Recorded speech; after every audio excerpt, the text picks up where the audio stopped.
Energibranchen har sovet virkelig i timen. Problemet er, at branchen er gammeldags, og der er ugennemsigtighed. Altså. Folk stoler ikke på alle leverandørerne. Folk er forvirret, altså det er kompliceret. Og så det sidste, som er sådan, det er kedeligt. Altså. Jeg hedder Chris Le Philibert, og jeg er CMO/Head of Growth hos Berry.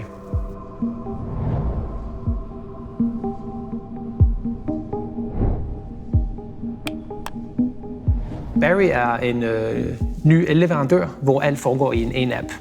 Hver gang du tænder for stikkontakten, så laver du en transaktion. Du køber en vare, men du tænker ikke over det, og du ved ikke, hvad du køber. Og i dag, den måde, man køber og betaler for strøm, det svares til at måske gå på tankstationen regelmæssigt og tanke bilen op, og så først få en regning 3 måneder efter. Du kan ikke huske, hvor meget du tankede, hvor meget det kostede på det tidspunkt. Så det vil vi lave om på. Vi driver en agenda, hvor folk skal være bevidste og engagerede forbrugere. Altså, man skal tænke over det, hvad er det for noget strøm, jeg køber? Er den sort, eller er den grøn?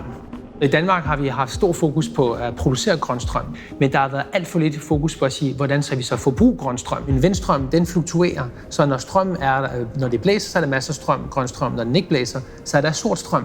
Og hvis folk ikke ændrer deres forbrug og ikke har et fleksibelt forbrug, der er tilpasset til produktion, jamen så får vi ikke den grønne omstilling, hvor vi skal bruge 100% af vedvarende energi. De store selskaber har brugt mange penge på at markedsføre selv som grønne og baseret på vindenergi, og du køber dansk vindstrøm osv., for at give ligesom gode samvittigheder og lulle lidt forbrugeren i søvn. Og hvis man sidder derhjemme som forbruger og tror, at man bare får vindstrøm, grønstrøm hele året rundt, altså, så tager man fejl. Altså. Det strøm, der kommer ud af stikkontaktet, det er jo en blanding, så der er ikke nogen, der kan styre, hvad du får i dit stikkontakt. Og det er klart et kæmpe problem, altså som forbruger, at man ikke kan stole på elselskaberne, fordi de bygger som sagt nogle markedsføringskampagner, nogle budskab, som er virkelig på kanten af vildledens markedsføring. Altså.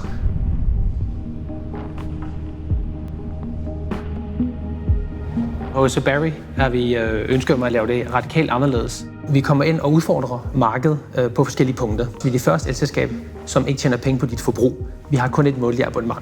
Det andet, det er fokus på data. Det, der sker lige nu, det er, at der er en udrulning på europæisk niveau i alle lande af de nye smart elmålere, som giver jo i reelt tid dit forbrug time for time. Så på den måde bruger vi de data for at drive forandring, for at åbne dine øjne op for, hvad er virkeligheden? Hvad koster strøm lige nu? Er det sort? Er det grønt? Så kan du pludselig blive oplyst og flytte dit forbrug derefter.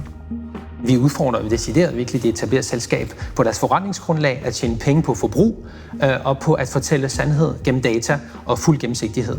Og hvis folk bliver kunder og flytter fra deres nuværende elselskab, jamen så sætter vi en bevægelse i gang og viser de etablerede spillere, at der er en energitech-revolution i gang, hvor folk vil være aktive og engagerede forbrugere, og det skal de også tage højde for i deres produkter og deres løsning.